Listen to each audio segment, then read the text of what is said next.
네, 잠시 후 행복한 아침은 깜빡깜빡 치매 걱정이 된다는 분들 주목해 주시기 바랍니다. 네, 주치의 선생님들과 함께하는 건강 구독에서는요, 치매 예방에 대한 모든 것 전해드립니다. 기대 많이 해주시고요. 저희는 광고 후에 다시 돌아올게요.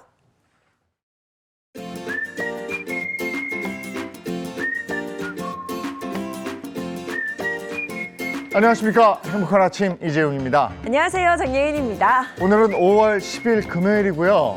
오늘 치매 얘기를 집중적으로 할 텐데 정말 나이가 먹어가면서 자꾸 깜빡깜빡하고 뭘 잃어버리고 잊어버리고 막 이래요. 네, 맞습니다. 어제 분명 거기에 뒀는데 이게 감쪽같이 사라졌다, 뭐 이렇게 생각하시는 분들 많으실 텐데요. 오늘 건강 구독에서는 치매를 늦출 수 있는 비법 알아보도록 하겠습니다.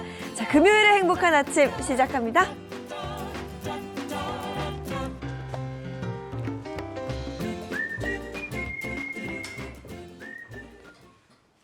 네, 화제 이슈를 발빠르게 전해드리는 모닝 브리핑부터 시작하겠습니다. 조현정 시사평론가와 함께합니다. 어서 오세요. 네, 안녕하세요. 네, 첫 번째 이슈부터 전해주시죠. 부산 법조타운에서 40대 유튜버가 흉기에 찔려 사망하는 사건이 벌어졌습니다. 이 용의자는 범행 직후에 도주했다가 1시간 만에 붙잡혔다고 하는데요.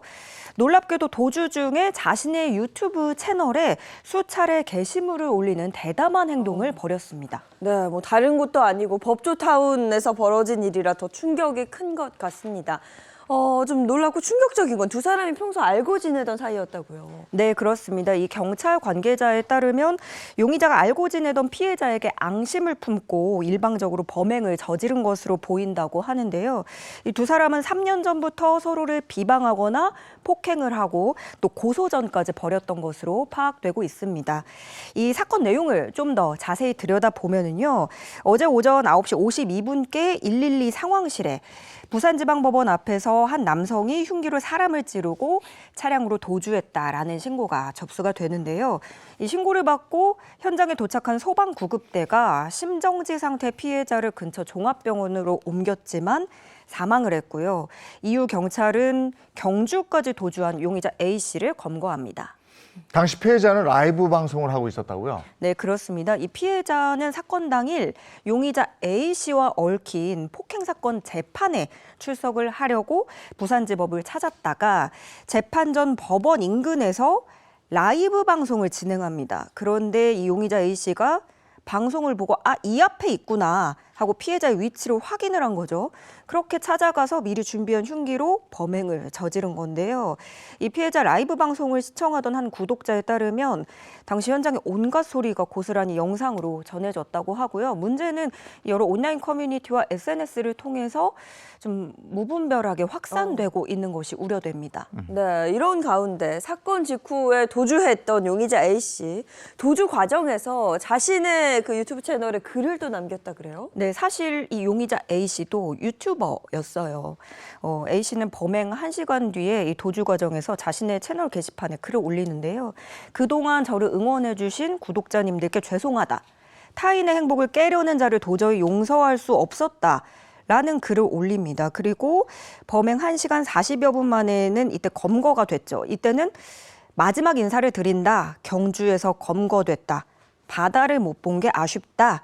이런 글을 다시 올렸는데요.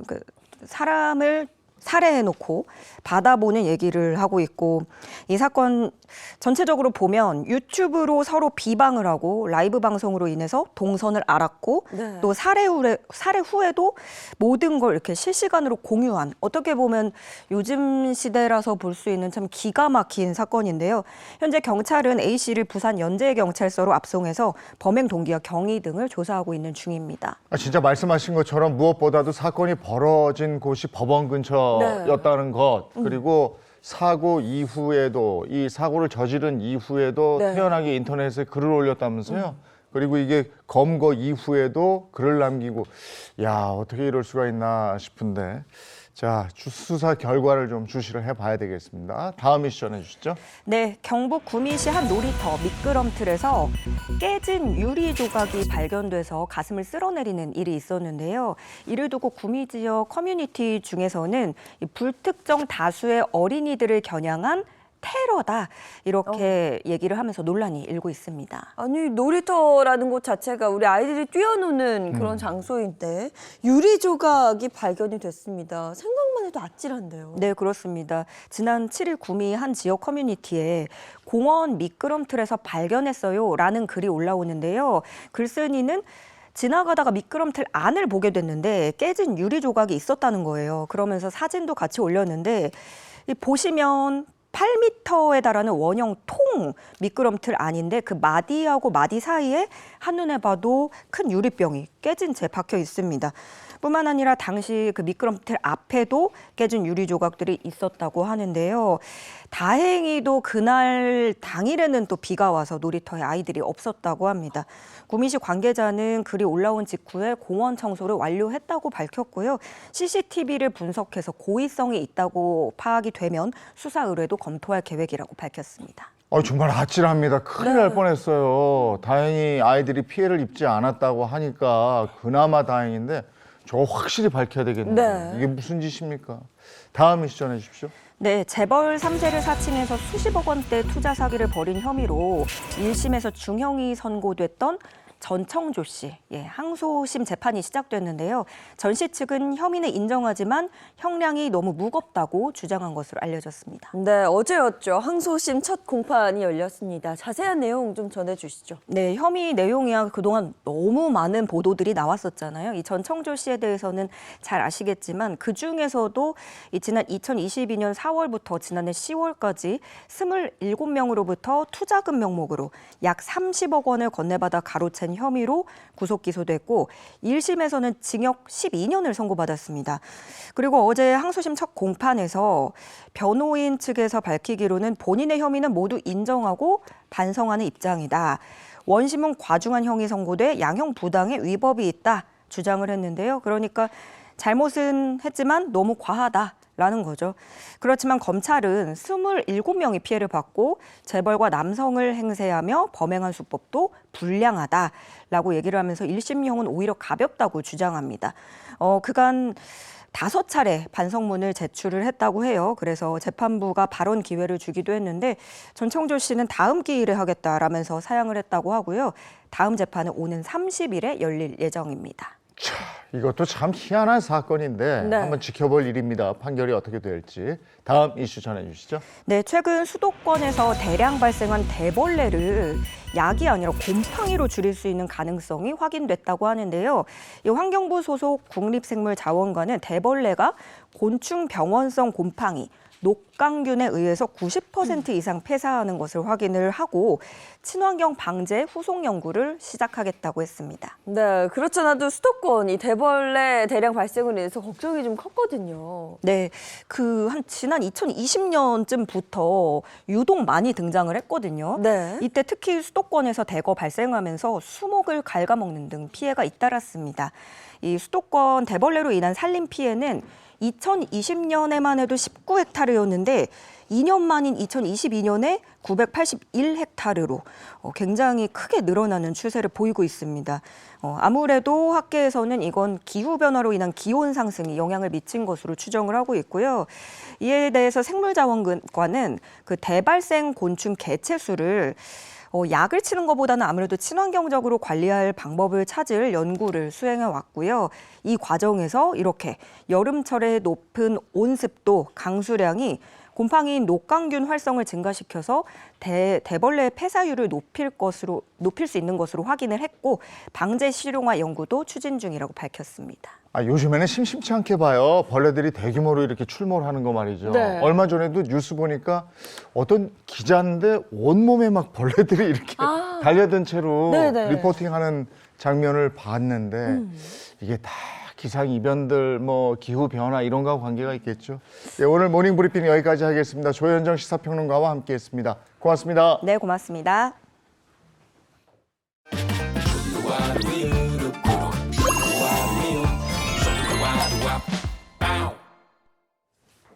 평소 습관이라는 말 있잖아요. 평소 생활 습관이 나를 규정짓기도 하더라고요. 네, 맞습니다. 무엇보다 건강에 있어서는 습관이 굉장히 중요한데요.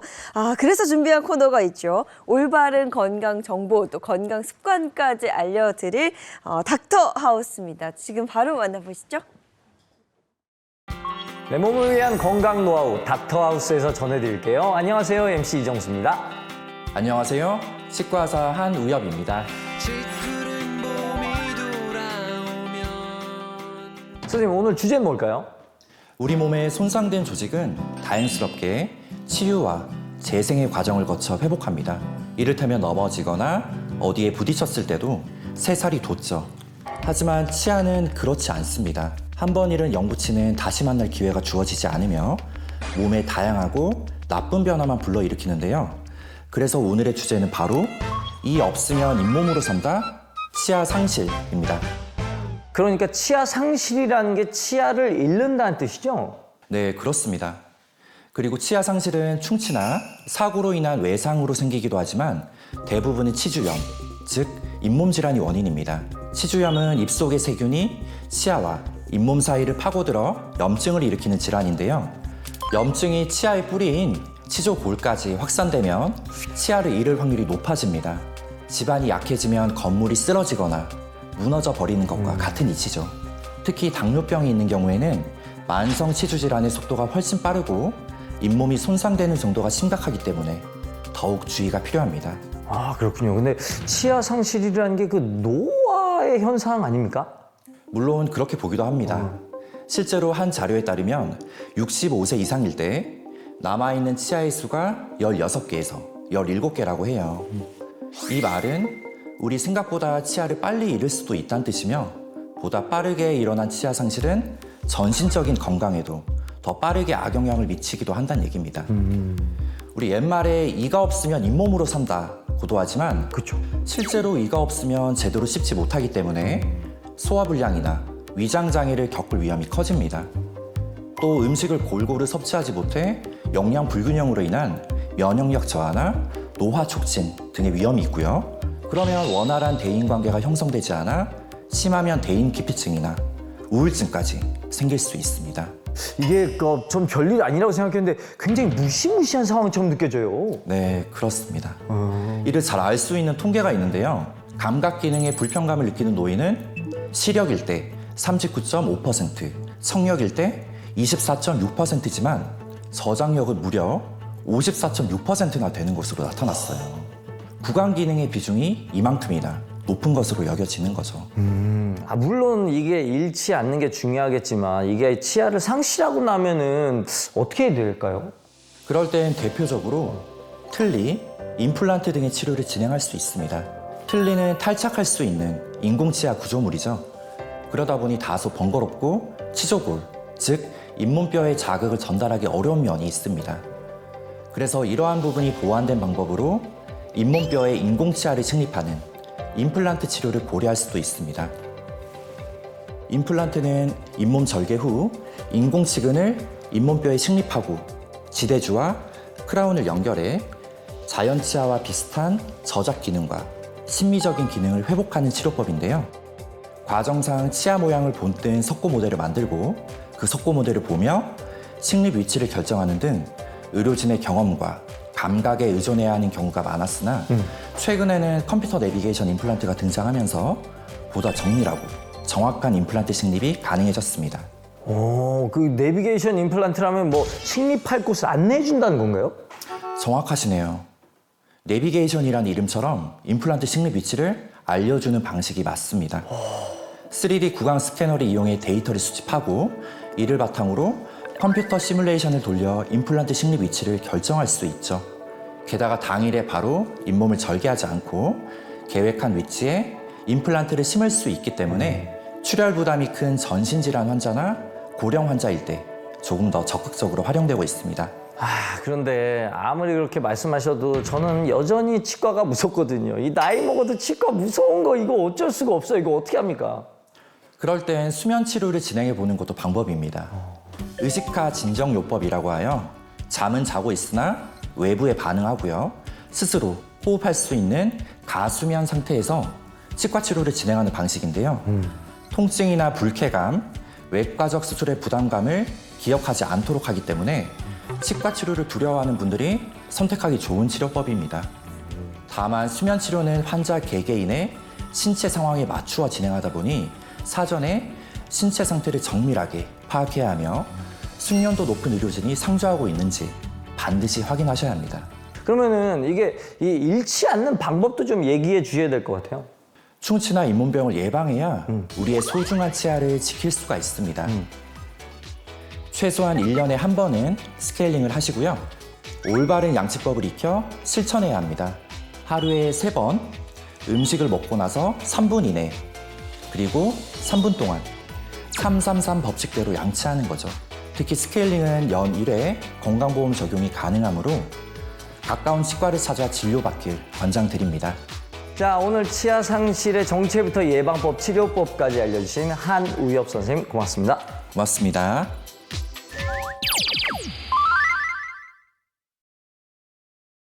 지금 여러분은 건강 노하우를 전해드리는 닥터하우스와 함께하고 계시고요. 이번에는 신경외과 선생님을 모셨습니다. 안녕하세요. 신경외과 전문의 이재학입니다. 우리의 몸을 지탱하는 이것, 바로 척추입니다.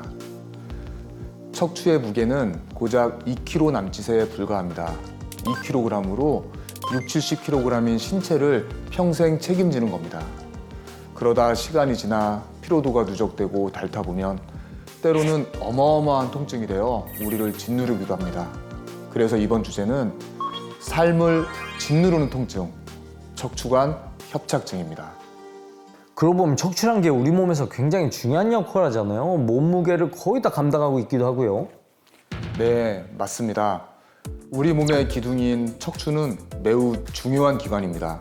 목과 등, 허리, 엉덩이 부분에 이르기까지 주요 골격을 유지하도록 돕는 것은 물론 신체를 지지하고 평형을 유지하는 역할을 합니다. 동시에 척추는 뇌에서부터 이어지는 중추신경 다발인 척수를 감싸고 보호합니다. 중추신경계인 뇌와 말초신경계를 잇는 역할이기도 합니다.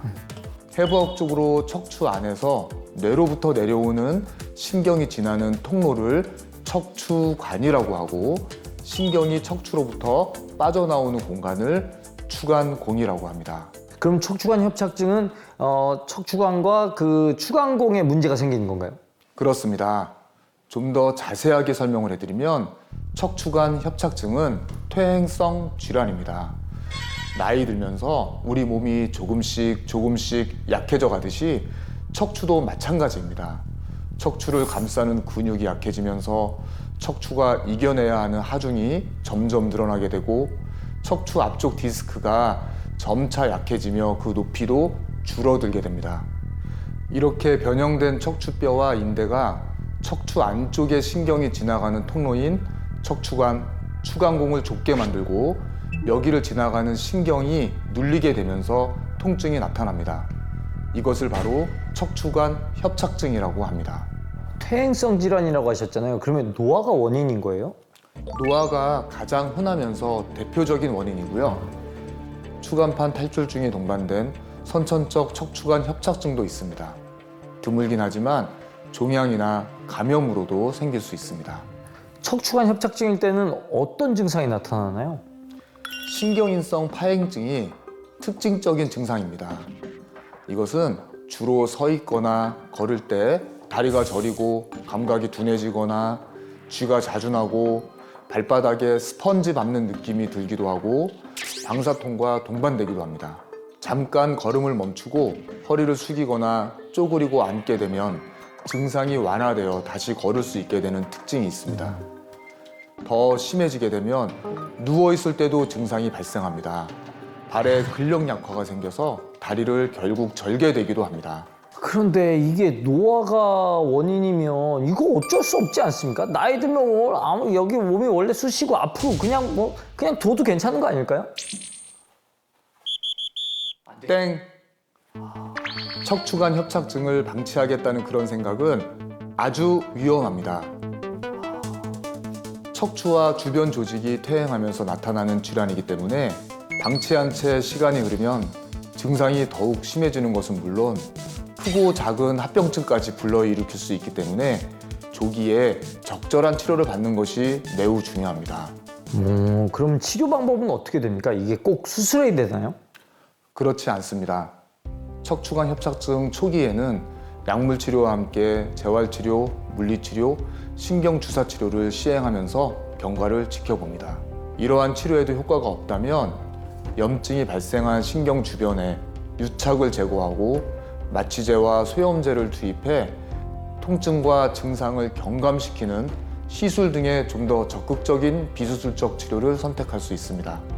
그리고 이런 비수술 치료에도 통증이 개선되지 않는다면 현미경이나 내시경을 이용하여 신경을 압박하는 두꺼워진 인대와 뼈를 직접적으로 제거함으로써 신경이 지나가는 통로를 넓혀주는 수술적 치료를 진행하게 됩니다. 마지막으로 허리 건강을 지키면서 이 척추관 협착증을 예방할 수 있는 방법이 있으면 알려주시죠. 평소에 어깨를 이렇게 자꾸 펴는 습관은 올바른 자세를 유지할 수 있게 도움을 주기 때문에 척추 건강에 도움이 많이 됩니다. 평소 유지하는 올바른 생활 습관이 삶을 짓누르는 통증에서 벗어나게 할 수도 있고 평생 건강한 허리를 만들어줄 수도 있다는 사실 꼭 기억해 주시길 바랍니다. 자, 오늘 척추관 협착증에 대해서 정체부터 예방법, 치료법까지 얘기해 주신 이지학 선생님 고맙습니다. 고맙습니다. 네, 다음 이 시간에도 알찬 정보로 다시 돌아오도록 하겠습니다. 지금까지 닥터하우스 MC 정수였습니다.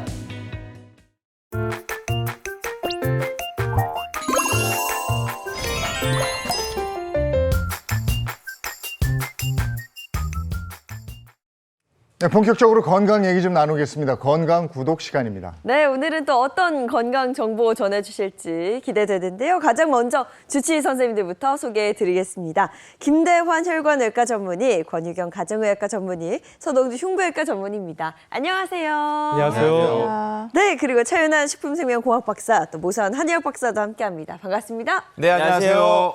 5월 되고 오늘이 벌써 5월 10일입니다. 아우, 3분의 1이 흘렀는데 가정의 달답게 가족과 함께 시간 보내느라고 그냥 후딱 지나갔어요. 맞아요. 또 어버이날, 또 제가 또 양가 부모님 모시고 또 식사를 했었는데 참 뭔가 같이 이렇게 모이면 기분이 좋으면서도 어느 순간 언제 또 저렇게 늙으셨나 뭐 이런 생각이 들면서 가슴 한켠이 좀 아프기도 하고 그렇습니다. 100세 시대, 아마 어버이날 어르신들 다 만나 뵙고 오셨을 텐데 이렇게 뵈면 좀 짠하고 네. 어르신들도 혹시 내가 나중에 치매 걸려서 아이들한테 또 이렇게 어르신들이 얘기하는 폐를 끼치는 거 아닌가 뭐 이런 생각도 하고 무섭다는 얘기하고 이러시잖아요. 네, 그렇습니다. 실제로 노년기에 가장 두려운 질문이 무엇인지 물어보는 한 설문조사에 따르면요. 단연코 1위는 치매였습니다. 네, 아무래도 이제 치매가 걸리게 되면은 서서히 기억력과 인지 능력이 감소하게 되고 일상생활이 불가능해질 수도 있죠. 그리고 주변 사람이라든지 가족들이 도움이 없이는 기본적인 생활조차 영위하기 힘들기 때문에 나이가 들수록 이 치매에 대한 두려움은 점점 커지는 것 같습니다. 네. 그래서 가장 끔찍한 이별이라고 부르기도 하죠. 저는 뭐 자주 그렇진 않습니다만 그래도 뭐 생활하다 보면 깜빡깜빡 할 때 있잖아요. 그래도 크게 걱정은 안 해요. 아직 뭐 젊으니까 괜찮겠지라고 생각을 하는데 얼마 전 그 한 예능 프로그램에서 이상민 씨가 경도 인지 장애 맞아. 진단 받은 거 보고서 너무 깜짝 놀랐거든요. 맞아요. 저도 뭐 이상민 씨가 이렇게 자꾸 기억력이 좀 떨어지는 것 같다라고 좀 의심을 하다가 갑자기 했는데 경도 인지 장애라고 하는 것을 진단 받았다는 걸 알았는데 이게 혹시 치매하고는 차이가 있는 건가 이게? 네, 경도 인지 장애. 그러니까 가장 쉽게 설명을 해드리면 이제 치매 전 단계다 정도로 설명을 할 수 있긴 한데요. 이제 경도 인지 장애는 일상생활이나 이제 그러니까 직장 생활은 이제 크게 이상이 없는 상황이지만 실제로 병원에서 검사를 해보면 인지 기능이나 이제 그 위에 기타 뇌 기능 자체에 이상이 확인이 되는. 그러니까 시험 보면 이제 탈락하는 그런 상황인 거죠. 이 일상 수행은 아직까지 정상이지만 이게 치매 전 단계라는 점이 굉장히 의미가 있는데요.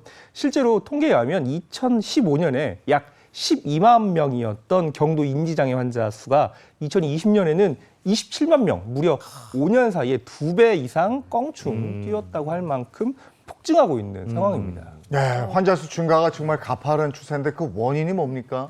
아무래도 이제 노령 인구가 좀 많아져서 그런 게 아닐까 싶습니다. 우리나라가 이 고령화 사회가 된 지는 이미 오래고요. 이제 곧 있으면 초고령화 사회에 진입을 할 거라고 합니다. 이렇게 이제 고령 인구가 많아지다 보니까 아무래도 인지 기능과 관련된 질병들이 많아질 수밖에 없고 또 관련된 검사를 많이 받다 보니까 경도 인지 장애 진단을 받는 경우가 많아졌습니다. 앞서 이제 가수 이상민 씨 같은 경우가 그 기억력 검사를 했는데요. 100점 만점에 4점을 받았다고 합니다. 4점. 네. 4점? 네, 이게 문제가 되는 게 이대로 만약 방치를 한다. 그러면 6년 후에는 치매에 걸릴 확률이 66%나 될 수 있다라는 소견을 받은 것인 겁니다. 아, 근데 저희가 이제 중년 이후가 딱 되면은 일반적으로 걱정할 때, 아, 우리 부모님이 뭐였는데 나도 그게 아닐까 이런 걱정하거든요. 근데 이상민 씨 같은 경우도 어머님께서 여러 그 질환과 함께 치매로 이렇게 투병하시는 것을 봤기 때문에 이 치매에 대한 걱정도 좀 있었던 것 같은데 이게 맞죠? 네, 그렇습니다. 실제로 치매 가족력이 있는 경우에는 치매가 생길 그 가능성이 더 높아지게 되는데요. 이상민 씨 또한 실제로 어머니가 이렇게 투병하시는 모습을 지켜보면서 이게 치매에 걸리면 어떤 일이 일어나는지 그리고 가족에게 또 어떤 일이 일어나는지를 좀 잘 알고 있다 보니까 그 치매에 대한 걱정이 굉장히 매우 컸다고 합니다. 그리고 치매는 아직까지는 이 치매에 대한 완벽한 치료제가 없습니다. 그래서 조기에 치매를 진단하거나 이 경도 인지 장애를 진단해서 이 치매가 진행되는 속도를 늦출 수밖에 없기 때문에 무엇보다도 이 조기 진단이 중요하다고 볼 수 있죠. 실제로 우리나라 노인 4명 중 1명이 경도 인지 장애를 앓고 있다고 하고요. 경도 인지 장애를 앓고 있는 환자 45%가량은요. 이 3년 이내에 치매로 발병할 가능성이 있기 때문에 각별한 관리가 필요하죠. 그렇습니다. 실제로 미국의 한 연구팀에서 경도인지 장애를 앓고 있는 70에서 89세 사이에 있는 환자 862명하고요. 또 기억력이나 사고력에 전혀 문제가 없는 분들 1292명을 대상으로 6년 동안 15개월을 텀으로 해서 조사를 했습니다. 그랬더니 그 결과 경도인지 장애를 앓고 있었던 환자들 같은 경우에는요. 사망률이 무려 80%나 높았다고 하는 만큼 경도인지 장애 단계에서부터 관리가 꼭 필요하다고 볼 수 있겠습니다. 그렇군요. 자, 그럼 이쯤에서 오늘 주제 확인하고 얘기 계속 나누도록 하겠습니다. 네. 주제 공개해 주세요. 자, 건강 구독 오늘의 주제입니다. 자꾸 깜빡깜빡 혹시 나도 치매입니다. 자, 아까도 잠깐 얘기가 나왔습니다만은 먼저 이거부터 확인하죠. 치매하고 경도 인지 장애하고 어떤 차이점이 있는지 한번 짚어보겠습니다. 네, 가장 큰 차이는 우선 이제 기능의 차이다, 기능의 이상이다 이렇게 정의를 할 수 있긴 한데요. 무슨 말이냐? 그러니까 경도 인지 장애는요 검사를 하면 이상 소견이 나오지만 직장 생활도 잘하고 일상생활도 잘하고 즉 일상생활은 유지가 잘 된다는 점인데요. 치매는 그렇지 않습니다. 치매는 일상생활뿐 아니라 여러 가지 다른 사람과 함께 일하는 부분에 전반적인 문제가 나타나서 이게 치매가 진행되면 진행될수록 다른 사람의 도움 없이는 그런 대인관계라든지 사회활동이라든지 일상활동이 이제 불가능하다. 이제 그게 이제 치매와 그 경도 인지의 가장 큰 차이라고 볼 수 있습니다.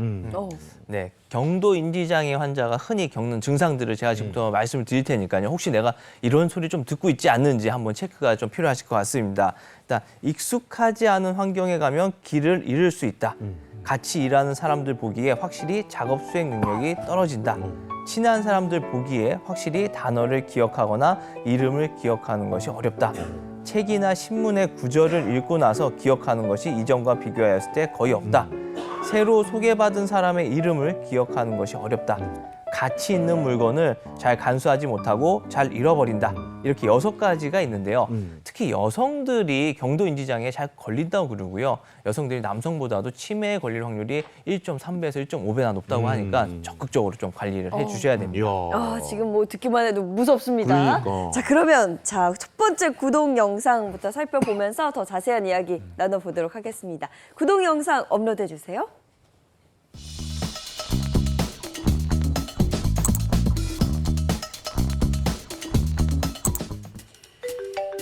나이가 들면 조금만 깜빡해도 나도 치매 아니야? 이런 생각도 하게 되죠. 네, 지금 치매가 걱정되는 시청자분들의 사연인 것 같은데요. 아니 뭘 열심히 찾고 와. 제가 저거구나. 전화기 찾는데 전화기가 냉동고에서 나왔어. 너무 고장 안 났으려나? 야, 또 수세미를 또 사왔는데. 그렇죠.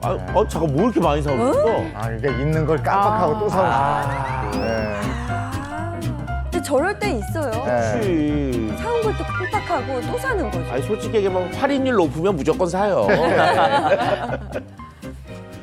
아유, 흔한 일이네요, 진짜. 아니 근데 일상생활 속에서 저런 일이 벌어지면 그냥 아이고 내가 왜 이렇게 깜빡해 건망증이 심해졌네 이러지 경도 인지 장애일 거야 이러지 않거든요. 맞아. 어떤 차이가 있어요? 네, 그렇죠. 사실 일상적인 이 건망증은 어떻게 보면 질병이라고 볼 수가 없는데요. 경도 인지 장애는 분명히 질병입니다. 그렇기 때문에 무엇보다 이 구별이 좀 필요하죠. 이 건망증은 사실 건망증과 치매 사이에 있는 것이 이제 경도 인지 장애라고 볼 수 있는데요. 사실 이 경도 인지 장애는 건망증에 비해서 이 정상적인 노화 과정보다 조금 더 빨리, 조금 더 심각하게 인지 기능이 떨어진 거라고 볼 수 있습니다. 제가 구별하는 팁을 상황을 보면서 설명드려 볼게요. 며칠 전에 60대 여성 A씨가 외출했다 돌아와서 메고 나갔던 가방을 어딘가 두었습니다. 그런데 며칠 뒤에 가방을 찾는데 도무지 어디에 뒀는지 기억이 나지 않는다는 거죠. 이 상황만 놓고 보면 이게 건망증인지 경도인지장애인지 아마 헷갈릴 수 있습니다. 그렇죠, 그렇죠. 그때 그 상황을 보고 있던, 지켜보고 있던 딸이 엄마, 그 가방 옷장 안에 넣어뒀잖아 라고 가방 위치를 이때 알려줍니다. 단서를 주는 거죠. 그러자 이때 어머님이 아 맞다 내가 거기에 뒀었지 라고 생각을 바로 떠올리신다 라고 하면요 이런 경우에는 건망증의 일종이라고 생각하시면 되고요 이렇게 따님이 이렇게 단서를 줘도 아 내가 옷장에 이거 가방을 넣어뒀다고? 내가 그런 적 있었어? 라고 이 상황 자체를 통째로 잊어버렸다라고 하면 경도인지장애를 의심해 볼 수 있는 거죠. 이게 설명을 딱 들으니까 차이를 알 것 같기도 한데 또 워낙 또 주관적인 거여서 맞아. 발견이 쉽지 않을 것 같다는 생각도 들거든요. 혹시 이거 좀 체크해 볼 수 있는 그런 방법이 없을까요? 네, 있습니다. 네, 자신이 현재 뭐 치매라든지 경도인지 장애를 의심해야 될 만한 상황은 아닌지를 체크할 수 있는 자가진단 테스트 방법이 있는데요. 자, 소개를 드리겠습니다. 질문이 여러 가지가 있을 텐데요. 그 중요도에 따라서 검은색인 경우에는 1점을 더해 주시면 되고요. 또 파란색인 경우에는 2점을 더해 주시면 됩니다. 한번 시청자분들도 해보시면 좋을 것 같은데요. 질문이 사실 좀 많습니다. 21개나 되거든요. 그래서 한번 천천히 진행을 해보겠습니다. 자, 그러면 시작을 하겠습니다. 첫 번째 질문인데요. 첫 번째 질문은요. 건망증이 있습니까? 고요. 다음으로는 그렇다면 몇 년 전보다 더 악화되었습니까? 그러니까 원래 있는 게 정도가 더 심해졌는지 진행을 했는지를 물어보는 거죠. 그 다음은 2점짜리입니다. 같은 날 질문이나 어떤 말 또는 이야기를 반복하곤 합니까? 그러니까 같은 날이라는 거죠. 같은 날인데도 했다는 걸 모르고 반복했다는 거죠. 다음으로는 약속을 잘 잊어버립니까? 다음입니다. 물건을 엉뚱한 곳에 놓는 일이 한 달에 1회 이상 있습니까? 네. 다음은 그 물건을 찾지 못해서 다른 사람이 감추었거나 훔쳤다고 의심하는 경우가 있습니까? 네. 다음은 2점인데요. 요일, 날짜, 월, 연도 등을 자주 잊어버리거나 날짜를 1회 이상 확인하는 경우가 있습니까? 그렇지. 또 낯선 장소에서 방향 감각을 잃곤 합니까? 당연한 거 아닌가? 또 외출을 했을 때 혹은 여행 중에 당황한 태도를 보입니까? 그렇지. 너무 낯선 거죠. 또 팁을 주거나 잔돈을 계산하는 등 돈 취급을 할 때 곤란한 경우가 있습니까? 굉장히 중요하죠. 다음은 청구서를 지불하거나 돈을 결제할 때 실수한 경우가 있습니까? 또 중요한 순간이잖아요. 다음은 약을 먹어야 할 때를 기억 못하거나 문제는 약을 먹었는지 아닌지를 모를 때가 있습니까? 이거 흔하지. 네. 운전을 잘 못하거나 누군가가 옆에서 운전하는 모습을 보며 걱정하는 경우가 있습니까? 다음은 전화기, 리모컨, 전자레인지 같은 가정용 제품 사용에도 문제가 있습니까? 일상생활이 힘든 거죠. 또 집의 특정 부분을 고쳐야 할 때를 제대로 못하거나 집안일을 수행하지 못하는 경우가 있습니까? 다음은 골프, 춤, 운동, 수혜 같은 취미 활동이 있었는데 이것을 줄이거나 그만뒀습니까? 네.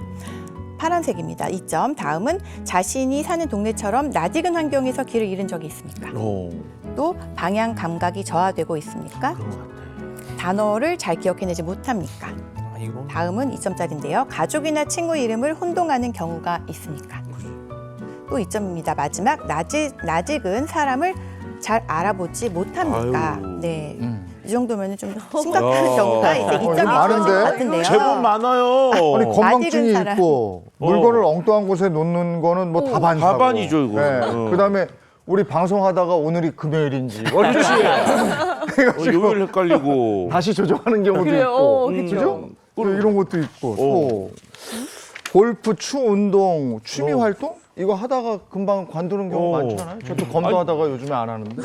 아니 그리고 가족이나 친구 이름 중에 저보다 손 아래 애들은 자꾸 헷갈려요. 맞아. 누구야 이러잖아. 조카 애들 보면은 헷갈릴 때 많고. 자, 이래서 점수를 내야 되는데 네. 이거 이제 궁금한데요. 몇 점 될? 차 박사님도 저 한번 볼까요? 12점 나왔습니다. 12점. 12점. 예, 12점. 꽤 높은 거 굉장히 아니에요? 엄격하게 이제 하신 것 같아요. 체크를. 저는 그렇죠. 9점이에요. 9점. 저는 좀 엄격하지 않겠는데요. 저는 하나도 해당되는 게 하나도 해당이 안 되세요? 네, 딱히 없거든요. 좋다. 와. 이거 12점. 몇 점이면 이제 좀 위험한 건지. 잠깐 좀 이럴 줄 알았으면은 일부러 아니요 할 걸 그랬어. 조금 아니 빵점이 제일 나쁜 거 아니에요? 빵점 뭐. 네, 지금 좀 충격받으실까 봐 걱정이 되는데요. 사실 점수가 4점 이하면 정상 단계다라고 볼 수가 있습니다. 정상 아니네. 그런데요. 그럼. 휴. 네. 5에서 14점이다 그러면은 경도인지 장애를 그래요? 심해 볼 수가 두분 있다고 다예요? 하고요. 아니 박사까지 하고 왜 이래? 이거 극적인데 이거 어떡하지 네, 이거. 조금 엄격하게 좀 하신 것 같긴 해요, 체크를. 그리고 그래서 좀 전문적인 검사를 한번 고려해 보시는 게 좋을 수도 있을 것 같고요. 더불어서 이제 15점 이상이 된다라고 하면은 알츠하이머 치매 가능성도 생각을 해보시고 반드시 진료를 해보시고 검사 및 치료를 시작하시는 것이 도움이 될 수도 있을 것 같습니다. 근데 질문 자체가 그래. 그냥 다 해당되는 거예요. 에? 이거 안 해당되는 게 있나? 아니 애매할 질문에서 수 있죠. 조금 애매한 게 같은 날 질문이나 어떤 말 이야기 학교에서 수업하는 사람들은요 여러 번 반복해요. 버릇이 되거든요 그게. 아니 그리고 진짜로 적절한 단어가 있는데 그 단어가 탁 떠오르지 않을 때가 있고. 맞아. 그쵸. 그게 좀 늦게 올라올 때 맞아. 있거든. 일단 두 분은 일단 9점과 12점. 두 분을 위한 하루를 좀 만들어 봐야 될 것 같습니다. 자, 이어서 두 번째 구독 영상도 보여주세요.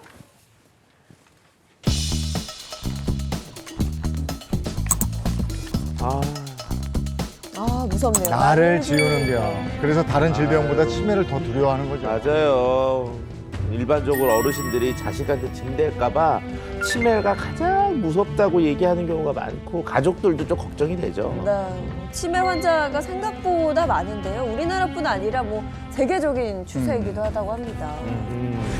일단 뭐 치매에 걸리면 자기를 잃어버리고 누군지를 모르잖아요. 근데 이런 위험 신호가 있으면 알고 그걸 좀 미리미리 예방하면 좋을 것 같긴 합니다.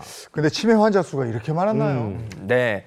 중앙치매센터의 대한민국 치매 현황 2022 이 보고서에 따르면 65세 이상 치매 환자 수는 2017년에 약 71만 명에서 2021년 89만 명으로 매년 5만 명씩 증가하는 것으로 추산이 됩니다. 뿐만 아니라 치매 인구는 기하급수적으로 늘 것으로 예상이 돼서요. 올해에는 약 100만 명에 도달할 것이다. 그래서 2060년엔 346만 명, 2070년엔 338만 명 이상으로 예상이 된다고 합니다. 전 세계적으로도 치매 환자는 증가 추세에 있는데요. 세계보건기구에서 펴낸 치매 예방 가이드라인에 따르면 2050년 치매 인구가 지금보다 약 3배 이상 증가할 것이다라는 전망이 나오기도 했습니다.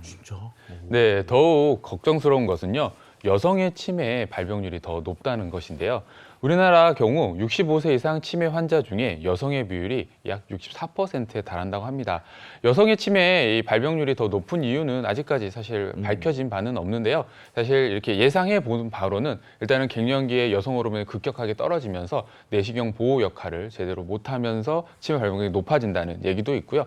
또 하나 대표적인 사실 가장 큰 인자 중에 하나가 남성보다 여성이 수명이 더 길다는 측면도 있습니다.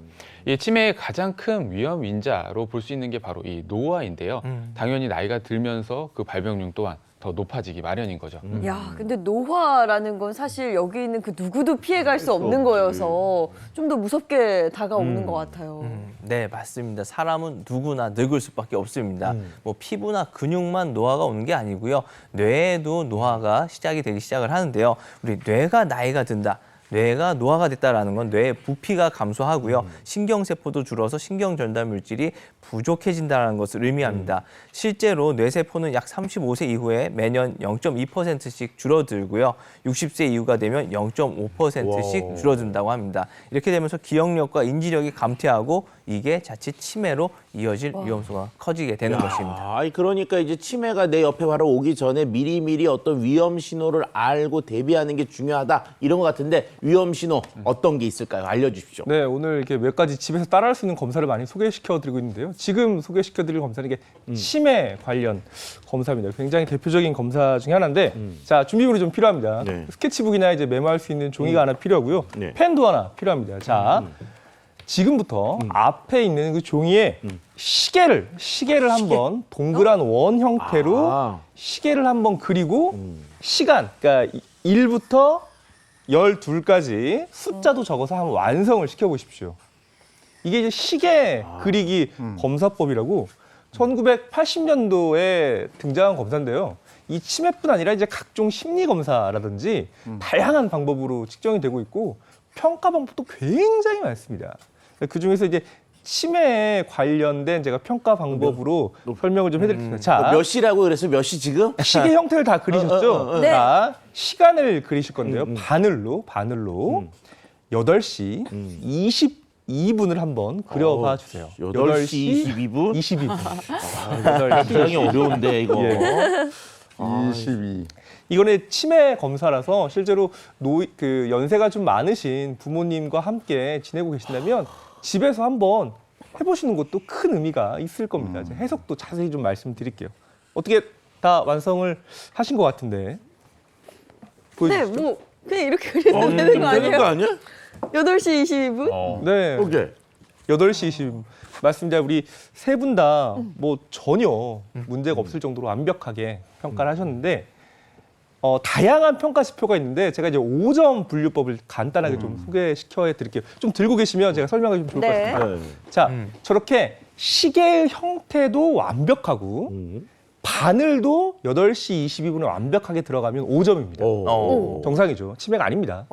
그리고 4점까지도 치매가 아닙니다. 4점까지도 치매가 아닌데 그거는 시계 형태가 약간 돌아간다든지 숫자의 위치가 살짝 바뀌었지만 그래도 바늘은 맞는. 그러니까 시간은 정확하게 8시 22분을 표시하면 거기까지는 4점. 그런데 3점부터는요. 치매에 굉장한 위험 요소가 있는 상황이다라는 건데요. 뭐가 3점이냐면요. 시간이 틀리는 거예요. 8시 22분이 표시가 안 되는 거예요. 굉장히 쉽다고 생각하는데 이게 점점 심해지면요. 그러니까 시계의 형태도 얼그러져요. 그러니까 치매 환자분들이 시계를 그린 그림인데요. 일단은 시간이 틀리죠. 그리고 오른쪽 거 보면 숫자가 그냥 죄송한 말씀이지만 쓰고 싶은 숫자를 쓰신 거예요. 그리고 저렇게 시계 형태가 아니라 그냥 동그라미만 그린다든지 숫자만 쓰시는 심각한 치매 환자분들도 있기 때문에 이게 이해력과 집중력 그리고 실행력과 판단력을 살펴볼 수 있는 중요한 검사라고 해서 치료하는 과정에서 사용을 하고 그리고 저렇게 평가도 할 수 있기 때문에 정말로 집에서 주말에 부모님과 함께 한번 간단하게 해보시는 것도 좋은 기회가 될 수 있을 것 같습니다. 본인들이 뭘 하는지 모르시는 것 같아요. 그러니까 어르신들한테 저 시계 그려보세요 이러면 안 돼. 그래. 그러니까 같이 우리 시계 그려보자. 그리고 시계 한번 이렇게 보여드리고 한번 그려봐. 네. 이렇게 그리고 판단해요. 순서가 있습니다. 반드시 동그란 원을 먼저 그리고 시간을 1에서 12까지 그려보세요라고 말한 다음에 시계가 그 틀이 완성이 되면 시간을 말해드리는 순서가 있으니 처음부터 뭐 10시 11분을 해보세요. 뭐 9시 16분을 해보세요. 이렇게 하면 안 되고요. 시계를 그리고 숫자를 표시한 다음에 시간은 반드시 시분까지 있는 시간으로 말씀을 하시면 되겠습니다. 근데 시계는 차 박사가 제일 잘 그리셨어요. 왜냐하면 아까 12점 나왔기 때문에 이번이라도 열심히 해야 진짜 야. 야, 이렇게 시계 그리고 그다음에 또 치매에 도움이 되는 운동은 뭐가 없겠습니까? 네, 그래서 제가 알려드리도록 하겠습니다. 제가 앞에서 좀 알려드릴 텐데요. 우리 재용 국장님과 같이 해보시죠. 제가 좀 불안해 네. 보이는 뭐. 오늘 9점이라 조금 관리를 하셔야 될 것 같습니다. 예, 예. 네, 지금부터 배워볼 동작은요. 사실 저희들이 조금 습관 혹은 익숙한 것을 계속 하다 보니까 뇌가 계속 잠들어 있습니다. 뇌를 잘 쓰지 않거든요. 그래서 오늘 할 사실 운동법은 잠자고 있는 뇌를 깨워주는 운동법입니다. 사실 그 운동법으로 사실 새로운 동작들을 조금 하면서 잠들어 있던 뇌를 계속 깨워볼 건데요. 첫 번째 동작은 굉장히 좀 간단한 동작입니다. 다리를 조금 어깨 넓이만큼 균형 잡히게 좀 일단 서 주시고요. 서서 오른손을 들어주세요. 오른손을 들어서 제가 사각형을 그릴 겁니다. 사각형을 하나, 둘, 셋, 넷. 하나, 둘, 셋, 넷. 이렇게 동작을 할 거고요. 이때 왼손은 제가 1로 다시 시작할 때 다리 허벅지를 때려줄 거예요. 그러니까 하나, 둘, 셋, 넷. 하나, 둘, 셋, 넷. 이 동작을 해주시는 겁니다. 이렇게 동작을 해주시게 되면 지금 오른손과 왼손 동작이 다르기 때문에 계속 머리 쪽으로 생각을 해야 되겠죠. 네. 생각을 하면서 돌릴 수 있기 때문에 일단 잠자고 있던 뇌를 깨워줄 수 있는 방법이고요. 제가 이제 이 동작 너무 간단하죠. 너무 간단합니다. 간단해서 두 번째 동작을 조금 말씀드릴 텐데요. 이 동작을 처음 할 때 아마 조금 틀리는 경우도 있을 거예요. 틀린다고 너무 스트레스 받지 마시고요. 이게 이제 익숙한 거에 너무 이제 저희가 이제 각인되어 있기 때문에 그런 부분이라 좀 교정해 가면서 뇌를 깨우는 부분도 있기 때문에 스트레스 받지 마시고 연습을 해보시면 됩니다. 두 번째 동작은 제가 걸으면서 손 동작을 할 텐데요. 제가 손 동작을 알려드릴게요. 제가 4가지 동작을 할 텐데요. 저희가 박수를 처음에 칠 겁니다. 박수를 치고 옆으로 돌려서 오른손이 위로 해서 박수를 쳐주고요. 그 다음에 깍지 한번 손을 잡아주고 그 다음에 깍지를 껴줄 겁니다. 이게 첫 번째 바퀴고요. 두 번째 바퀴는 세로로 다시 박수 치고 왼손이 이번에 위로 올라가고 다시 잡아주고 깍지를 켜줄 겁니다. 이해되시죠? 네, 이 동작을 그냥 사실은 이렇게 해주시면 이것도 도움이 됩니다. 도움이 되는데요. 이 동작을 이제 조금 더 헷갈리게 하는 방법이 걸으면서 할 겁니다. 그 자리에서 걸어볼게요. 어려운데 어렵다. 이거. 한번 걸어볼까요? 걸으면서 진행을 해볼게요. 이때 박수를 한번 쳐볼까요? 그걸 또 걸으면서 세로로 위로 잡고 어떻게 잡았죠? 뭘 잡았지? 이렇게 하고 이렇게 세로 하고 깍지 이렇게 잡고 하고, 이렇게. 깍지 그리고 하고 이렇게 하고 왼쪽 잡고 어려워. 깍지 다시 세로 어려워. 잡고 깍지 깍지. 하고 왼손 이거 하고 이렇게 이렇게 지 잡고 야, 지금 9점이 맞으신 것 같아요. 9점이 맞으신 것 같아요. 나 문제가 많아. 이게 뭐라고 생각보다 이렇게. 잡고 이렇게? 깍지하고 다시 이렇게. 위로 이렇게. 잡고 이렇게. 깍지. 네. 이 동작을 하다 보면 내가 계속 틀립니다. 사실은 처음 하다 보면 틀리게 되는데요. 그러네. 이 틀린 동작을 다시 인지하고 고쳐 나가는 과정도 뇌를 활성화시키는 방법이기 때문에 틈틈이 사실 뭐 TV 보다가 혹은 산책하면서 해주시면 좋을 것 같습니다. 이게 신경을 써야 되니까 네. 이런 동작들이 알겠습니다. 이거 틈틈이 해보시면 재미도 있어요. 이렇게 이제 익숙해졌다. 자, 다음 구독 영상 보겠습니다.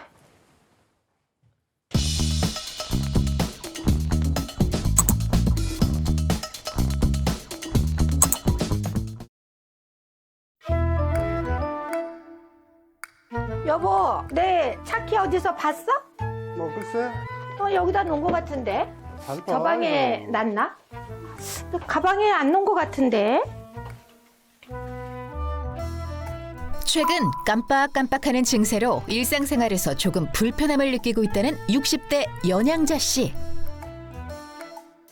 여보, 거기 한번 찾아봐, 그쪽에. 아이고 참. 며칠 전에도 그러더니 좀 놓는 데다가 좀 잘 놓고 찾아. 한두 번이 아니라는 듯 함께 나서서 찾아보는 남편 강충구 씨. 항상 놓던 데다 놓으라 그랬잖아. 그래서 아 여기 있잖아 이거. 에이 사람도 참. 여기 있네. 이거 아니야. 내가 요새 이렇게 깜빡깜빡해. 나도 머리 아파. 좀 이런 상황이 네. 좀 자주 있어요. 네. 키도 그러고 또 며칠 전에 현관키 생각이 안 나가지고 남편한테 전화했잖아요. 딸하고 우리 집하고 우리 딸이 여기 이제 아파트 살거든요. 그러니까 걔네 번호랑 우리 번호랑 섞어서 누른 거예요. 그래가지고 나도 머리 아파. 최근 현관 비밀번호까지 헷갈릴 정도로 깜빡깜빡하는 증세가 잦아졌다는 그녀. 남편 강충구 씨는 아내의 이러한 변화가 걱정스럽기만 하다는데요. 기억력이 항상 좋았었어요. 몇 년 전 일도 어제 일처럼 이렇게 얘기하고 항상 그랬었는데 아직 그럴 나이는 아닌 것 같은데 뭐 외관상으로 보기에도 젊어 보이고 그런 사람이 벌써부터 치매 걱정을 해야 되니까 저로서도 좀 걱정되고 염려되는 편이에요. 네. 일명 고장난 신호등 테스트로 불리는 스트롭 테스트를 함께 해보기로 한 부부. 30초에 12개요? 스트롭 테스트란 제시되어 있는 글자가 아닌 글자의 색을 읽어야 하는 테스트인데요. 빨강, 검정, 빨강, 빨강, 검정, 초록, 파랑. 초록, 빨강, 검정, 빨강, 빨강, 검정, 초록, 파랑. 스트롭 테스트를 가뿐히 통과했지만 그래도 걱정이 된다는 연양자 씨. 네, 저희 이제 친정 아버님이 위암으로 돌아가셨어요. 그래서 한 3년 고생하셨는데 돌아가시기 2달 전쯤인가 제가 갔어요, 하루. 그랬더니 아니 엊그제 왔는데 왜 또 오냐고 그러는 거예요. 근데 제가 한참 만에 갔거든요. 그래서 아버님이 돌아가시기 전에 치매가 왔나 막 그런 생각을 하고 요즘에 들으면 그때 생각이 나요. 연양자 씨의 현재 상태를 더욱 정확하게 판단하기 위해 인근 신경과를 방문해 문항으로 되어 있는 검사지를 통해 경도인지장애 검사를 해보았습니다. 결과가 어떻게 나왔을까요? 특별한 그 이상 소견은 없었습니다. 그리고 또 인지 기능을 보는 그 정량 뇌파 검사에서도 치매나 경도인식 장애를 시사할 수 있는 특별한 그 병적인 소견은 없는 걸로 추정됩니다. 하지만 정기적인 검사를 통해 뇌 건강에 신경을 써야 한다고 하는데요. 단순 건망증이라고 생각했는데 뭐 검사 6개월에 다시 해야 되고 신경 써야 한다니까 이제 몸 건강뿐이 아니라 뇌 건강도 신경 써야겠네요. 치매의 전 단계로 알려진 경도인지 장애, 치매 예방에 중요한 골든타임이라죠. 약속 장소나 시간이 기억나지 않는다면 건망증, 약속을 기억하지 못하고 있다면 경도인지 장애, 반면 약속에 대한 인지가 전혀 없다면 치매를 의심해봐야 합니다. 집으로 돌아온 연양자 씨, 뇌 건강을 위해 특별히 준비한 메뉴는 바로 카레. 카레도 여러 가지가 있는데 뭐 강황이 들어간 걸 먹어야 돼요. 그 강황 그 성분이 뇌 건강에 좋대요. 채소가 듬뿍 들어간 카레로 영양소를 골고루 채웠습니다. 두부는 또 어디에 쓰시려고요? 두부가 콩으로 만드는 거잖아요. 이 콩이 뇌 건강에 좋대요. 그래서 저희는 밥 대신 요즘에 카레 하면은 두부를 먹어요. 아니 그럼 오늘 밥 대신 두부 먹는 거야? 두부 아이고, 괜찮아. 저번에도 한 번 먹었잖아. 괜찮아. 먹으면 또. 난 밥이 좀 생각이 났었는데 참 먹어봐야 되겠네 그럼. 당을 높이는 탄수화물은 최대한 절제하고 채식 위주의 식사를 즐긴다는 연양자 씨. 식사요. 카레. 두부 카레예요. 지난번에 먹었던 기억나요. 몸 건강뿐 아니라 뇌 건강까지 신경 쓴 식단. 밥이 아닌 두부 카레 어떤가요? 맛있네. 맛과 건강을 동시에 잡은 이상적인 식단이네요. 밥으로만 먹다가 두부해서 먹으니까 이색적이고 괜찮네 이것도. 몸에 좋다니까. 그러니까 아니 그리고 맛도 괜찮아. 몸에 좋다니까 챙겨 먹어야지. 하루에 한 번 그녀가 뇌 건강을 위해 꼭 챙겨 먹고 있다는 것 뭔가요? 이거요 포스파티딜세린이라고 하는 건데 뇌 건강에 좋대요. 그래서 저희 가족이 챙겨 먹어요. 포스파티딜세린으로 뇌에 도움되는 영양 공급은 물론 뇌를 자극하는 손운동도 빼놓지 않는다는 연양자 씨. 하나, 둘, 셋. 하나, 둘, 셋. 뇌세포 중 3분의 1 가량이 손에 있기 때문에 가벼운 손운동은 뇌 자극에 도움을 준다고 합니다. 어려워요. 아, 팔 아파요, 그러고. 손이 운동이 되겠네요, 이게. 그래도 재밌다. 좀 하니까 되네요. 몇 번 하니까 되네 처음보다. 이제 다시 이제. 노화가 진행됨에 따라 뇌에 있는 신경세포 역시 퇴화되고 점점 짧아집니다. 자기에게 평소 익숙하지 않은 행동을 반복하는 것은 뇌신경세포를 새로운 방법으로 자극하는 것이기 때문에 뇌 활동에 도움이 되는 생활습관이라고 할 수 있습니다. 그녀가 이토록 건강에 신경 쓰는 이유 바로 가족 때문이라죠. 저희는 딸만 하나거든요, 무남동녀. 몸이 불편하면 혼자 다 고생할 것 같아서 딸 생각해서 그게 제일 먼저예요. 그리고 이제 또 건강하게 오래 사는 게 좋긴 하지만 네, 딸 위해서. 방심하는 사이 치매가 될 수 있는 건망증. 건강한 식습관과 꾸준한 운동으로 뇌 건강을 지키고 행복한 노년을 준비하세요. 네, 치매 예방을 위한 건강 비법 보고 왔는데요. 그 비법 중에 하나가 포스파티딜세린이었어요. 예. 이게 어떤 거예요, 차 박사님? 네, 오늘 뇌 건강을 위한 오늘의 건강 비법은 바로 포스파티딜세린입니다. 이름이 좀 어려워요. 낯설죠, 어려워요. 생소하고요. 그래서 일반적으로 PS라고만 부르셔도 되는데 이 포스파티딜세린은요. 아미노산의 일종인 세린에 인지질이 붙어있는 형태의 물질인데요. 이게 생체막을 구성하는 주요 성분일 뿐만 아니라 인지질의 한 종류라고 보시면 됩니다. 자, 그런데 이 인지질이 우리 뇌의 신경세포막에 다량 포함되어 있고요. 뇌를 보호하고 세포막을 형성하는 데 꼭 필요한 물질 중에 하나고요. 뇌 전체 인지질의 약 15%를 차지하는 물질로 알려져 있습니다. 네, 여기서 인지질이라고 하는 것은요, 인 성분을 포함하고 있는 지질을 말을 합니다.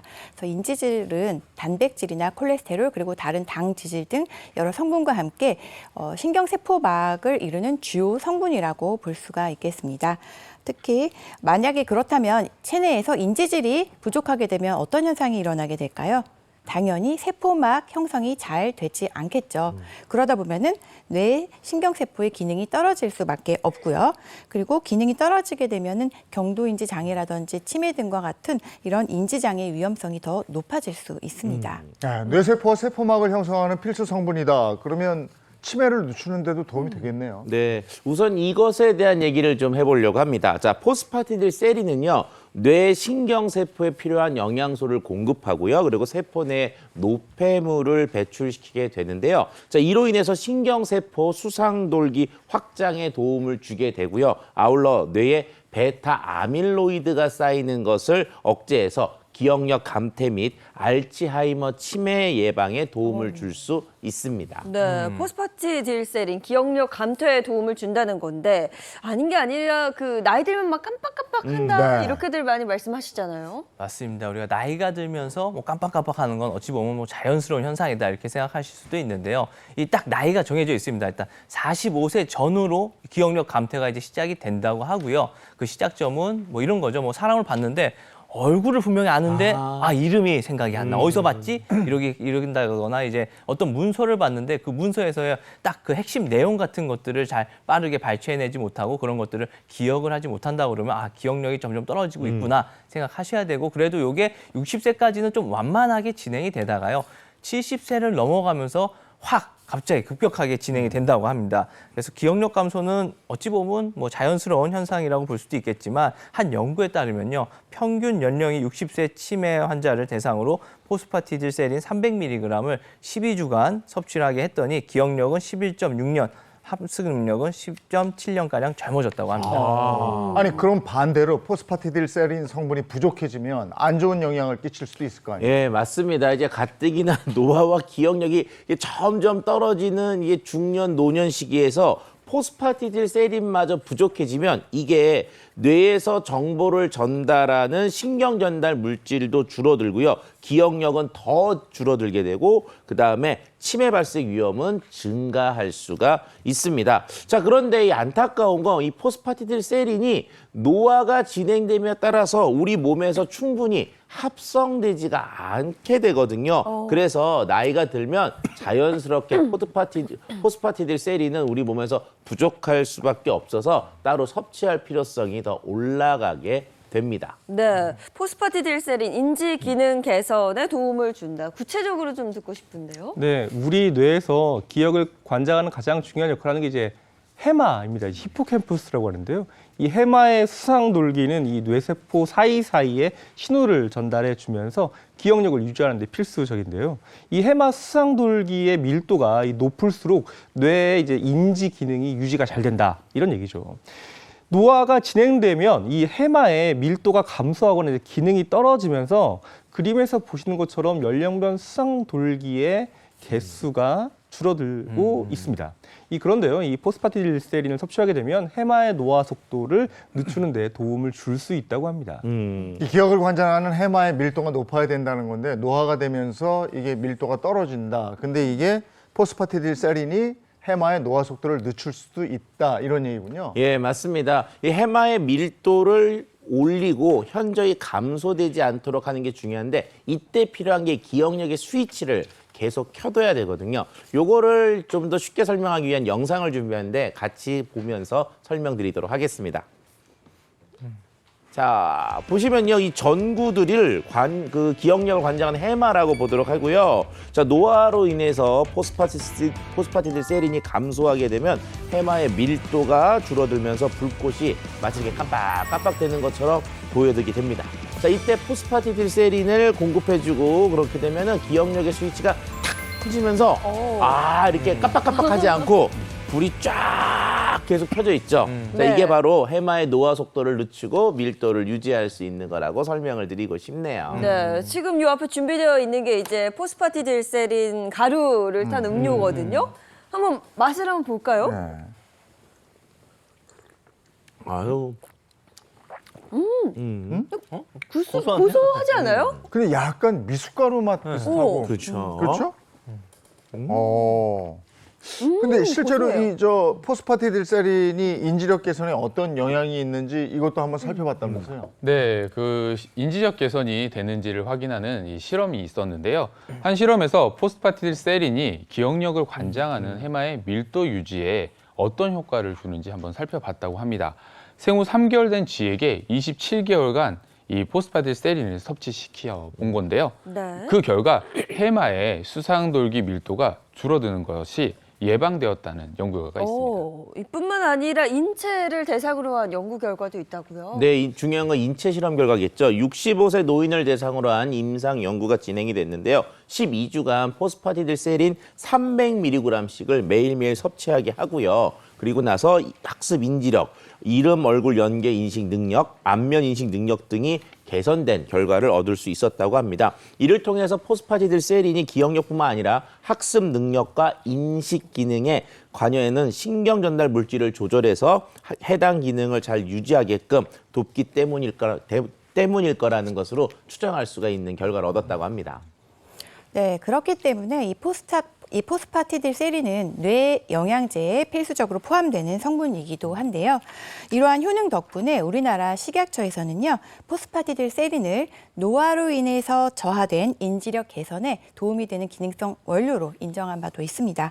또한 미국 FDA에서는요, 진행한 연구가 있었는데요. 노년층 집단을 대상으로 해서 이 포스파티딜세린을 정기적으로 복용을 하게 했습니다. 그랬더니 사람 얼굴과 사람 이름을 매칭시키는 능력이 향상되었다고 합니다. 이는 뇌 기능이 향상되는 것, 그리고 더불어서 인지 능력 향상에도 도움이 되었다라고 볼 수 있습니다. 그렇군요. 혹시 그 식품으로 섭취할 때 포스파티딜세린 섭취에 도움이 될 만한 것들은 뭐가 있을까요? 네, 포스파티딜세린이 아주 풍부하게 들어있는 식품을 예로 들자면 이제 대두를 예를 들 수가 있겠는데요. 이게 대두에는 두뇌 발달에 도움이 되는 레시틴 성분이 아주 풍부하게 들어있고요. 레시틴은 뇌세포의 30%를 차지하는 주성분으로 뇌세포 활동을 돕는 인지질 성분이기도 합니다. 이 레시틴의 주요 성분이 바로 포스파티딜세린인데요. 하지만 이 콩으로 하루 적정량을 먹으려고 한다. 그러면 하루에 대두를 약 15kg를 매일매일 먹어야 되거든요. 이거 포스파티딜세린 채우려면 배 터져 죽겠습니다. 이거 15kg씩 먹어야 되기 때문에 이게 외부 보충으로 아주 간편하게 섭취하는 것을 권장드립니다. 근데 궁금해지는 게 이게 그 치매 판정을 받은 이후에도 이게 유효합니까? 예, 이미 치매 발병이 된 이후라면 포스파티딜세린의 섭취가 치매 발생 진행을 늦추는 데 도움을 줄 수 있다는 결과가 있습니다. 실제로 알츠하이머 치매를 앓고 있는 59세 여성에게 포스파티딜세린을 하루 500mg씩 투여하고 3주 후에 결과를 봤는데요. 뇌를 관찰한 결과 뇌 활동이 거의 없는 상태에서 뇌가 활성화된 것을 확인할 수 있었다고 합니다. 네, 그럼 포스파티딜세린 섭취할 때 주의사항도 있을 것 같아요. 네, 일단 식약처에서 인정한 안전성과 기능성을 인정받은 건강기능식품인지 확인을 하시고요. 그다음에 콩에서 추출한 원료이다 보니까 혹시라도 이 콩 알레르기가 있는 분들은 처음 섭취하실 때 주의가 필요합니다. 네. 아울러 인체 적용 시험 데이터가 있는지도 확인하시고요. 그다음에 포스파티딜세린 순도도 체크할 것을 부탁드리고 싶습니다. 그리고 아울러 하루 일일 권장 섭취량은 300mg이니까 이 양을 지키시면서 섭취하실 것을 부탁드리고 싶습니다. 혹시라도 소개하고 싶은 치매 예방 습관 같은 게 있으면 좀 말씀해 주셨으면 좋겠어요. 네, 치매 예방에 여러 가지 연구들이 있는데요. 가장 효과가 좋다고 부동의 1위로 선정되는 게 있습니다. 바로 근력 운동입니다. 근력 운동. 노인분들 이제 뭐 만보를 걷는다든지 산책을 한다든지 이런 걸 하신대요. 실은 그건 효과가 별로 없습니다. 반드시 근력 운동을 동반을 해야 근축을 동반해야 인지 기능이 전반적으로 올라간다는 대규모 연구가 있기 때문에 치매 예방을 위해서는 반드시 근력 운동하는 걸 강력하게 추천해 드립니다. 네. 네. 이런 영양제 섭취하는 것도 물론 중요하겠지만 기본적으로 균형 잡힌 식사 습관을 갖는 게 또 중요하시겠죠. 그렇기 때문에 뭐 단백질이라든지 채소류를 포함한 그리고 불포화지방산을 포함한 여러 가지 균형 잡힌 식사를 하시는 것이 도움이 되겠습니다. 네. 저는 약간 가족분들 얘기를 좀 해주고 싶어요. 왜냐하면 치매 환자 혹은 조기 경도인지 장애가 있는 경우에요. 뭐 어머님이 만약 계속 깜빡깜빡하면 이 가족분들이 다그치는 경우들이 있거든요. 맞아요. 엄마 그것도 기억 못해. 왜? 그런 경우들이 많습니다. 사실 그렇게 되면 사실 진행을 조금 악화시킬 수도 없고 병 진행을 사실 체크를 못하는 경우들이 있습니다. 그래서 부모님들이 만약에 그런 깜빡깜빡하거나 경도 인지 장애가 의심되는 경우에는요, 다그치지 마시고 좀 적절하게 사실 진단받는 걸 좀 도와주셨으면 좋겠습니다. 아까 운동 얘기도 나오는데요. 저는 또 하나 말씀드리고 싶은 게 사실 손끝 발끝을 항상 자극해 주는 게 너무 좋습니다. 그렇기 때문에 이렇게 손끝 박수를 많이 해주시는데 여기 손만 치지 마시고요. 머리에 좋은 혈자리 얼마나 많습니까? 요거 이렇게 이런 식으로 같이 두들겨 주신다 그러면 평소에 이렇게 하면서 치매 예방에 많이 도움을 받으실 수가 있을 것 같습니다. 네. 그 치매 예방을 위해서는 뇌로 올라가는 혈류량을 올리는 게 중요한데 이때 필요한 것은 거친 식단입니다. 조금 딱딱하고 질긴 것들을 어금니에 넣고 꽉꽉 씹어주시면 그게 뇌로 올라가는 혈류량을 올리기 때문에 도움이 될 수가 있으니까 거친 식단 한번 좀 사용해 보시는 것도 좋겠습니다. 네. 거기에 적절한 긴장감. 네. 알겠습니다. 고맙습니다. 고맙습니다. 자, 이어서 날씨 보고 돌아오겠습니다. 마지원 기상캐스터 나와주세요. 네, 상암동입니다. 오늘까지는 맑고 따뜻한 봄 날씨입니다. 내일부터 또 굳은 날씨 예상되니까요. 산책이나 야외 활동은 오늘 하시는 게 좋겠습니다. 아침까지 내륙과 서해안에 안개가 짙겠습니다. 가시거리 1km 안쪽으로 들어왔는데요. 반드시 서행 운전해 주시기 바랍니다. 오늘도 일교차가 크겠습니다. 서울 24도, 강릉 28도까지 오르겠는데요. 일부 지역은 덥게도 느껴지겠습니다. 오늘 전국 곳곳에서 바람이 강합니다. 특히 밤부터 영동에는 매우 강한 바람 예상되니까요. 안전사고 각별히 유의하시기 바랍니다. 이번 주말 동안 전국에 비가 오겠습니다. 대부분 토요일 오후부터 일요일 오전까지 내리겠는데요. 특히 남쪽을 중심으로 강하고 많은 비가 내려서 주의하셔야겠습니다. 네, 비가 그치고 다음 주에는 맑은 날들이 이어집니다. 다만 또다시 황사가 유입될 수 있으니까요. 기상정보 잘 확인해 주시기 바랍니다. 날씨였습니다. 계절의 여왕 5월에 주말을 좀 즐겨야 될 텐데 지난주도 그렇고 내일도 또 비 소식이 있고 이러네요. 네, 이번 주말에도 비 예보가 들어 있습니다. 주말 나들이 계획 세우신다면 날씨 정보 잘 확인하셔야겠습니다. 좋은 하루 보내시고요. 저희는 다음 주 월요일 아침 7시 30분에 돌아오겠습니다. 행복한 아침, 행복한 하루, 그리고 행복한 주말 보내십시오. 고맙습니다. 고맙습니다.